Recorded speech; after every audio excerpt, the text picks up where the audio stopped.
নাম হ'ল dancing lady orchid.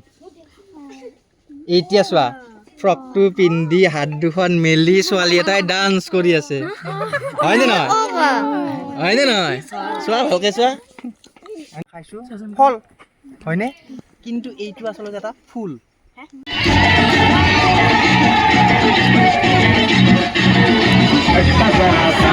महसूस हुआ है लाइफ की गाड़ी ये किसके मारे हो रहा है क्यों कंफ्यूज मेरे दिल मशवरा मेरा तू आजू आगे देख नहीं गलती से मिस्टेक नहीं गलती से मिस्टेक नहीं गलती से मिस्टेक नहीं নমস্কাৰ, আজি আমি আহিছোঁ উত্তৰ পূৰ্বাঞ্চলৰ হাজোৰাহো অৰ্থাৎ মদন কামদেৱলৈ, আৰু এইটো এটা শিক্ষামূলক ভ্ৰমণ। আজি আমাৰ লগত আছে পঞ্চম আৰু ষষ্ঠ শ্ৰেণীৰ ছাত্ৰ ছাত্ৰীসকল। আজি এই ভ্ৰমণটোৰ জৰিয়তে তেওঁলোকক এই মদন কামদেৱৰ উৎপত্তি কেনেকৈনো হৈছিল সেই বিষয়ে জ্ঞান দিয়া হৈছে। লগতে ইয়াৰ যিটো পৰিৱেশ সেই গোটেইখিনি যিবিলাক ভগ্নাৱশেষ আছে, যিবিলাক পাল বংশৰ ৰজাসকলে নিৰ্মাণ কৰিছিল, সেই সকলো বিষয়ে আভাস দিবলৈ চেষ্টা কৰা হৈছে।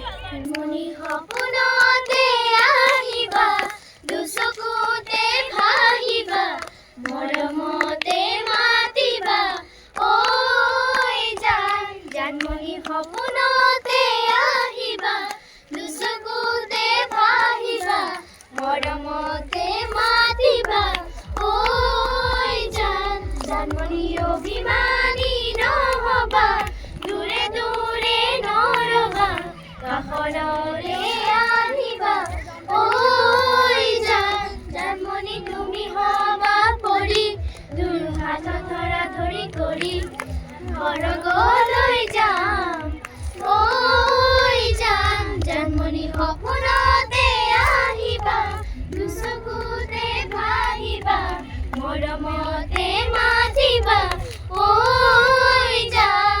মদন কামদেৱ নাম কেনেকৈ হ'ল? সতীদেৱীৰ শৰীৰৰ অংগসমূহ সুলকি পৰিসমাপ্ত হোৱাৰ পিছত সদাশিৱ গভীৰ ধ্যানত মগ্ন হোৱাত স্বৰ্গৰ দেৱতাসকল মহাচিন্তাত পৰিল, আৰু শিৱৰ তপস্যা ভংগ কৰাৰ বাবে বিষ্ণুৰ মানস পুত্ৰ মদনক শিৱৰ ওচৰলৈ পঠালে।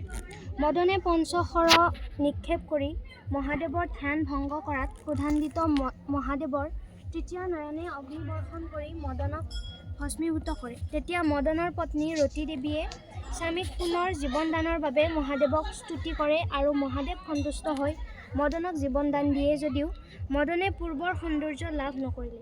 তেতিয়া ৰতীয়ে পুনৰ মহাদেৱক স্তুতি কৰাত মহাদেৱে ক'লে যে তেওঁ পুনৰ জীৱনদান কৰিব পাৰে, কিন্তু ৰূপ সৌন্দৰ্য কামাখ্যা দেৱীয়েহে দান দিব পাৰে। গতিকে ৰতীয়ে মহাদেৱৰ পৰামৰ্শমতে সেই ঠাইত 14টা শিলৰ শিৱলিংগ স্থাপন কৰি কামাখ্যা দেৱীক স্তুতি কৰে, আৰু কামাখ্যা দেৱী সন্তুষ্ট হয়। কামাখ্যা দেৱী ৰতীক বৰ দিবলৈ পশ্চিম ফালৰ গাঁৱৰ মাজেৰে আহে, সেয়েহে সেই গাঁওখনৰ নাম দেৱদুৱাৰ অৰ্থাৎ দেওদুৱাৰ হয়, আৰু শিৱক উত্তৰ ফালৰ পাহাৰৰ গুহাত গোপনে থৈ আহে। সেই ঠাইত শিৱ গুপ্তভাৱে থকা কাৰণে পাহাৰৰ নাম গুপ্তেশ্বৰ অৰ্থাৎ গোপেশ্বৰ হয়। কামাখ্যা দেৱীয়ে মদনক পূৰ্বৰ ৰূপ সৌন্দৰ্য পুনৰ দান কৰে। সেই তিথিটো আছিল চ'ত মাহৰ শুক্লা ত্ৰয়োদশী তিথি। কামাখ্যা দেৱীৰ বৰ অনুযায়ী উক্ত তিথিত সেই স্থানত পূজা অৰ্চনা কৰিলে অক্ষয় পূৰ্ণ লাভ হয়। কামদেৱে পুনৰ ৰূপ পোৱা বাবে তেতিয়াৰে পৰা ৰাজ্যখনৰ নাম প্ৰাগজ্যোতিষপুৰৰ সলনি কামৰূপ হয়, আৰু মদনৰ নাম অনুসৰি সেই পবিত্ৰ তীৰ্থস্থানৰ নাম মদন কামদেৱ হয়। নদী বাঢ়িলে উজান উঠিলে নদী বাঢ়িলে উজান উঠিলে গছে বনে ফুলে পাতে বিহু আহিলে খবৰ পাহে পাহে মৰম বাঢ়ি আহে এই মৰম কাৰ বাবে জানানে জানমণি তোমাৰ বাবে জানমণি তোমাৰ বাবে জানমণি তোমাৰ বাবে। কাৰ্যৰ পৰা এই মন্দিৰবোৰত 200ৰো অধিক দেৱ দেৱীৰ মূৰ্তি পোৱা গৈছে। এইবোৰৰ ভিতৰত নটৰাজ, চতুৰ্ভুজ, শিৱ, গণেশ, বিষ্ণু, ভৈৰৱ, উমা, সূৰ্য আৰু অসংখ্য অপৰিচিত দেৱ দেৱীৰ মূৰ্তি আছে। ইয়াৰ উপৰি সিংহ, গজসিংহ, হস্তী, শিয়াল, কুকুৰ আদিৰ চিত্ৰ খোদিত অসংখ্য শিলাখণ্ড উদ্ধাৰ কৰা হৈছে। আন পৰিচিত আৰু অপৰিচিত দেৱ-দেৱীৰ মূৰ্তি আৱিষ্কৃত হৈছে।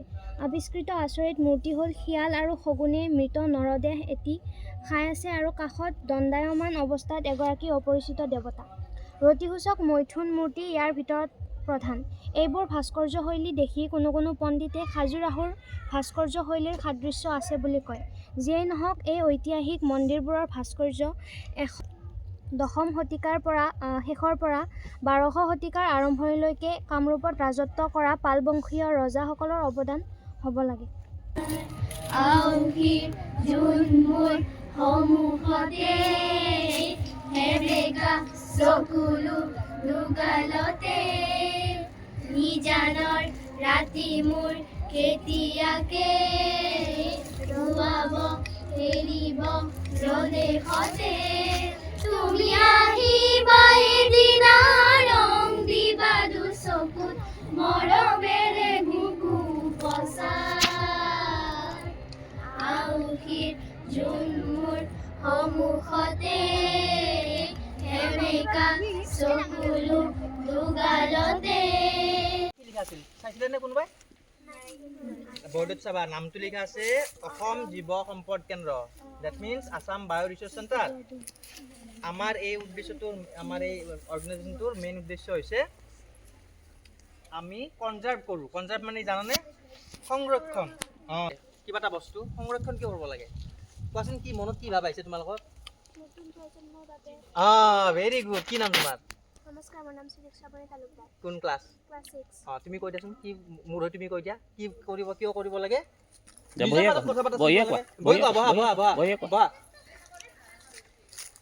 নতুন প্ৰজন্মই যাতে আমাৰ এইখিনি সময়ত যিবিলাক গছ-গছনি, প্ৰাণী, চৰাই-চিৰিকটি এইবোৰ মানে উপভোগ কৰিব পাৰে। আৰু কোনোবাই ইয়াৰ লগত কিবা ক'ব বিচাৰিবা নেকি? কিয় সংৰক্ষণ কৰিব লাগে গছ-গছনি? কি আহিছে মনত? যি মনত আহে তাকে কোৱা, লাজ কৰিব নালাগে। কোৱা কি মনত আহিছে? কোৱা, জোৰকে কোৱা। আজিকালি দেখিছে গছ-গছনিবিলাক মানুহে কাটি কাটি ডেইলি ধ্বংস কৰি আছে। তাৰ ফলত গছৰ লগত সহবাস কৰি থকা, এডাল গছৰ লগত বহুত বস্তু সহবাস কৰি থাকে, যেনে চৰাই চিৰিকটি। গছডালৰ পৰা কি খায়? চৰাই ফল খায়, কিবা খায়, হয়নে নহয়? গতিকে গছৰ লগত লগ লাগি থকা কিছুমান গছৰ লগতে কিছুমান আৰু অন্যান্য প্ৰজাতিও নোহোৱা হৈ যায়। গৱেষণা কৰা ছাত্ৰ ছাত্ৰীসকল আমাৰ ইয়াতে আহে, বুজিছা? আমি তেওঁলোকক গাইড কৰোঁ, দেখাই দিওঁ। এতিয়া ধৰা আমি ইয়াতে মই যে ক'লোঁ 600 বিধ বেলেগ বেলেগ গছ গছনি আমি সংৰক্ষণ কৰিছোঁ। কোনোবাই যদি গছৰ ওপৰত কিবা ৰিচাৰ্চ কৰিব বিচাৰে, সিহঁতে গোটেই অসমখন ঘূৰিব লাগিব গছবিলাক বিচাৰি বিচাৰি, অলপ কষ্ট হ'ব, হয়নে নহয়? সেইকাৰণে ষ্টুডেণ্টবিলাকৰ যাতে সুবিধা হয়, তাতে আমি এঠাইতে এই গোটেই বস্তুবিলাক সংৰক্ষণ কৰি ৰাখিছোঁ। গম পাইছা? এইডালৰ কপৌ, এইডালৰ নহয়, এই লোচনডাল গাছডাল, এই ডাঙৰডাল গছডাল লোচনডাল, এইডাল ওলমি থকাডাল, এইবিলাক ইয়াতে এনেকা এনেকা ফুল ফুলিব, বহুত ধুনীয়া ফুল। খাইছোঁ ফল হয়নে? কিন্তু এইটো আচলতে এটা ফুল, হয়নে? চাবা কেনেকৈ ফুল হয়, মই তোমালোক দেখাই দিম। এইটোক হাইপেনথোডিয়াম ইনফ্ল'ৰেঞ্চ বুলি কয়। ডাঙৰ হ'ল তোমালোকে বুজিবা চাইন্স পঢ়িলে। পুষ্প বিন্যাস এটা পকিলে আৰু বেছি ভালকৈ হয়। ভিতৰত এইবিলাক ফুল, তাৰমানে ইয়াৰে ভিতৰত ফুলটো থাকে। তুমি যদি এটা এটা ছিংগল কেনেকৈ ওলোৱা নহয়, ওলাই মাইক্ৰস্কোপত চোৱা নহয়, এইটো পুৰত হোৱা নাই ফুলটো। ইয়াতে তুমি এইটো পাহিটোও মেল খাব পাছত, মানে যেতিয়া জাপ খাই যে পকা নাই যে, ইয়াতে এনেকৈ পাহি চাহি হৈ এটা ফুল হ'ব। তাৰমানে এইটো এটা পুষ্প বিন্যাস বুলি কয়।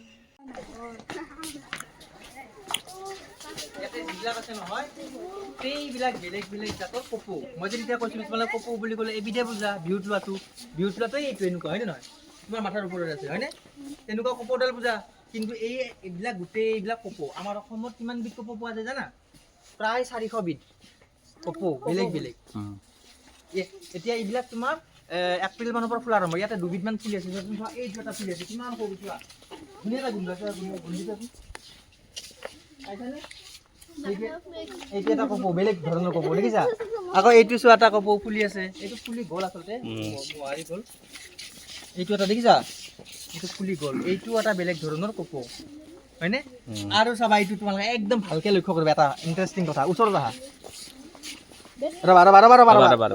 এই চোৱা ভালদৰে লক্ষ্য কৰা এইটোৰ নাম হ'ল ডেন্সিং লেডি অৰ্কিড এতিয়া চোৱা ফ্ৰকটো পিন্ধি হাত দুখন মেলি ছোৱালী এটাই ডান্স কৰি আছে হয়নে নহয় হয়নে নহয় চোৱা ভালকে চোৱা হয়নে এইকাৰণে কৈছে ডেন্সিং লেডি অৰ্কিড বুলি কৈছে হয়নে এইবিলাকক চববিলাক